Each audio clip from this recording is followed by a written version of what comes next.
प्रणव नमस्कार। आपका स्वागत है। और दिल्ली और बेंगलुरु दोनों जगह 2024 के लिए महाभारत की तैयारियां शुरू हो गई। बेंगलुरु में 24 जो 2024 की तैयारियों के लिए 26 दलों की एक बैठक हुई और उस बैठक में जो यूपीए का पुराना नाम था यूनाइटेड प्रोग्रेसिव अलायंस, उसका नाम बदलकर अब इंडिया कर दिया गया है, यानी INDIA, Indian national democratic inclusive alliance. तो ये इंडिया हो गया। और एनडीए का जो नेशनल डेमोक्रेटिक अलायंस है वो पुरानी 25 साल पहले से जो काम कर रहा है वही है। उसकी भी आज बैठक हुई और प्रधानमंत्री को आज सबने मिलकर अपना नेता घोषित किया, यानी 2024 का जो चुनाव होगा वो प्रधानमंत्री नरेंद्र मोदी के नेतृत्व में लड़ा जाएगा। हालांकि एनडीए के जो घटक दल हैं उनमें कोई ऐसा पॉपुलर चेहरा या ऐसे कोई दल बड़ा दल नहीं दिखा जो कुछ सीटें यानी 10-12 सीटें जीत सकता हो, इतनी भी उनकी हैसियत में नहीं है। उधर कांग्रेस का जो गठबंधन है उसमें जो छत्रप है, जैसे ममता बनर्जी है, वो 20 से 30 सीट जीतने की स्थिति में है, या डीएमके है वो भी अच्छी स्थिति में है। तो अब दोनों तरफ से जो खींचतान चल रही कि 2024 में कौन चुनाव जीतेगा। तो जैसे मैंने आपको इससे पहले एक वीडियो बना के दिया था और मैंने ये कहा था कि जीतेगी तो बीजेपी ही।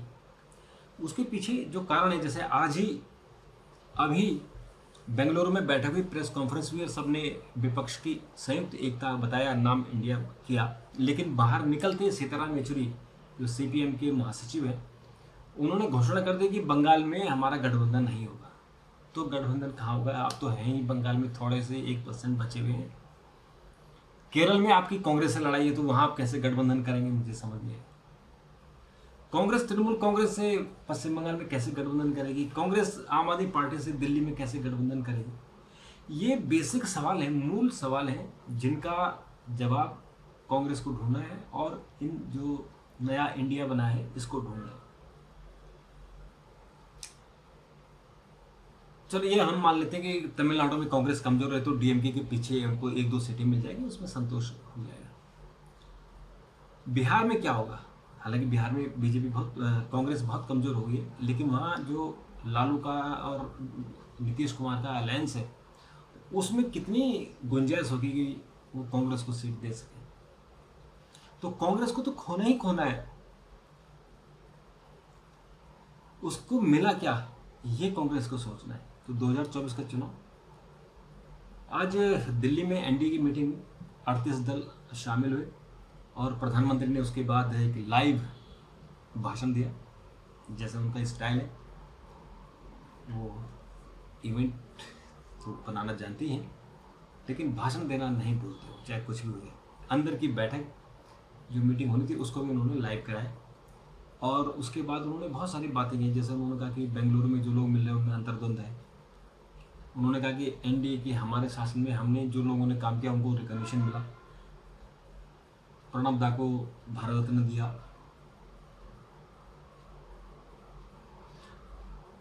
कांग्रेस के अनेक नेताओं को पद्मश्री, पद्म भूषण, यानी पद्म अवार्ड दिए।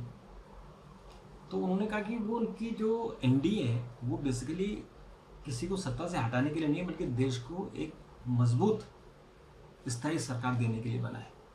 और उन्होंने लाल कृष्ण आडवाणी, शरद पवार, शरद यादव और जॉर्ज फर्नांडिस, इनके जो योगदान है उसको याद किया। तो अब अल्टीमेटली हमें देखना है कि इसको कैसे होगा, कैसे 2024 की तो तैयारियां होंगी। अभी परसों यानी 20 जुलाई से संसद सत्र शुरू हो रहा है, उसके लिए 19 तारीख को सरकार ने सर्वदलीय बैठक भी बुलाई है। तो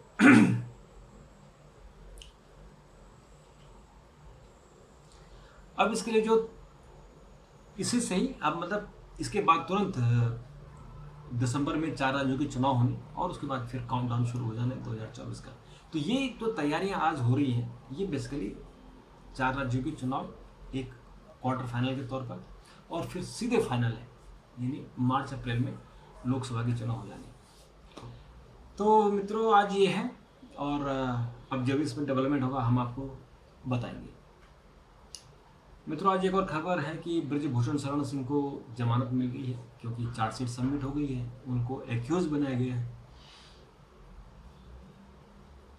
और जब एक्यूज बनाते हैं तो फिर आपको कोर्ट से जमानत लेनी पड़ती है क्योंकि आपको हर हियरिंग में जाना पड़ेगा, इसलिए कुछ जमानत होती है। तो 25,000 के निजी मुचलके पर छोड़ा गया है। 6 पहलवानों ने उनके खिलाफ शिकायत की है और एक नाबालिग पहलवान ने भी की थी, लेकिन बाद में उसने अपना बयान वापस ले लिया। ये भी अब इसकी जो डे टू डे हियरिंग होगी, ट्रायल होगा, तो ये भी इंटरेस्टिंग होगा। केरल के पूर्व मुख्यमंत्री ओमान चांडी का आज निधन हो गया। ओमान चांडी बड़े लीडर थे कांग्रेस के और खासकर केरल के, लेकिन अब उन पर 1-2 भ्रष्टाचार के भी आरोप लगे थे, लेकिन अब चूंकि वो उस दुनिया में नहीं, आज ही उनका निधन हुआ। और ऐसे मौके पर जब कांग्रेस की ऑल पार्टी कांग्रेस की जो बेंगलुरु में बैठक चल रही थी, तब उनका खबर आई कि 79 उनका साल चल रहा था और उनका निधन हो गया। तो उनको मेरी भी श्रद्धांजलि। मित्रों आज केंद्रीय पंजीयक सहारा रिफंड फंड पोर्टल का उद्घाटन हो गया है, लॉन्च हो गया है। सुप्रीम कोर्ट ने 5,000 करोड़ रुपए दिए हैं सेवी सहारा फंड से कि ताकि जो निवेशक हैं, कोऑपरेटिव के निवेशक, उनको पैसा मिल जाए। और इसमें अमित शाह ने कहा कि करीबन 4 करोड़ लोगों को इसका फायदा होगा। राहुल गांधी की याचिका पर सुप्रीम कोर्ट 21 जुलाई को सुनवाई करेगा। ये मानहानि का मामला है। गुजरात हाईकोर्ट ने भी उनकी सजा को सस्पेंड करने से इनकार कर दिया था, तो अब सुप्रीम कोर्ट में मामला जाएगा। मित्रों अभी जो प्रधानमंत्री ने एग्रीमेंट किया था राफेल और 3 स्कॉर्पियो पनडुब्बी को लेकर फ्रांस के साथ, उस पर आज रक्षा मंत्रालय कहना है कि अभी बातचीत पूरी नहीं हुई है, यानी अभी बातचीत जारी है। और उस बातचीत में क्या उसमें एंगल हो गए, क्योंकि वहाँ से जब खबर आई थी प्रधानमंत्री कहते कि वो टेक्निकली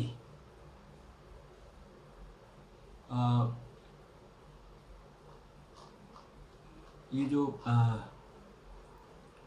उसकी टेक्निकल क्या स्पेसिफिकेशन होगी, क्या उसकी जो उसकी मैन्युफैक्चरिंग होगा, जो कुछ उसका आईपीआर है, कॉपीराइट है, उसका जो इंटेलेक्चुअल प्रॉपर्टी है वो हिंदुस्तान को ट्रांसफ़र होगा। नहीं हो सकता है इन सब बातों पर विचार चल रहा हो, लेकिन जो कल तक बात आ रही थी कि एग्रीमेंट हो गया और पैसा भी सैंक्शन हो गया था, तो उसमें कितना उसमें टाइम लगेगा ये कुछ दिनों में मुझे लगता है कि पता लग जाएगा। तो मित्रों यमुना का जल स्तर फिर बढ़ गया है और 90 गांव जलमग्न हो गए हैं। तो ये जो आगरा से लेकर मतलब उत्तर प्रदेश में, दिल्ली में तो है जो बाढ़ आई है, बहुत ज़्यादा नुकसान नहीं होता दिल्ली में, लेकिन दिल्ली के बाद जब उत्तर प्रदेश में यमुना बहती है तो आगरा के आसपास के जो शहर हैं, आसपास के गांव हैं, उनके करीबन 90 गांव जलमग्न हो गए। और मित्रों प्रधानमंत्री ने आज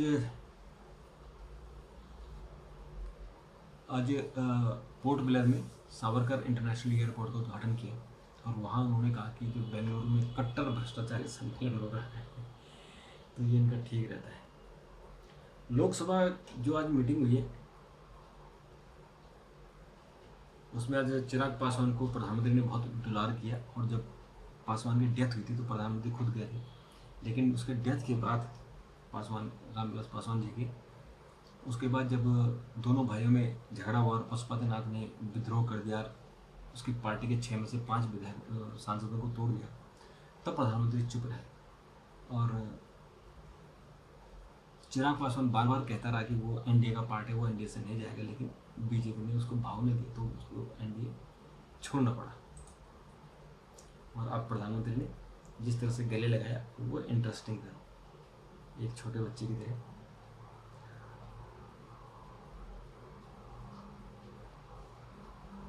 अमेरिका ने भारत को 105 प्राचीन वस्तुएं सौंपी हैं। पाक के सिंध प्रांत के हिंदू मंदिरों में उच्च शिक्षा सुरक्षा अलर्ट कर दिया गया है, क्योंकि वहाँ बार बार मंदिरों पर हमले हो रहे हैं।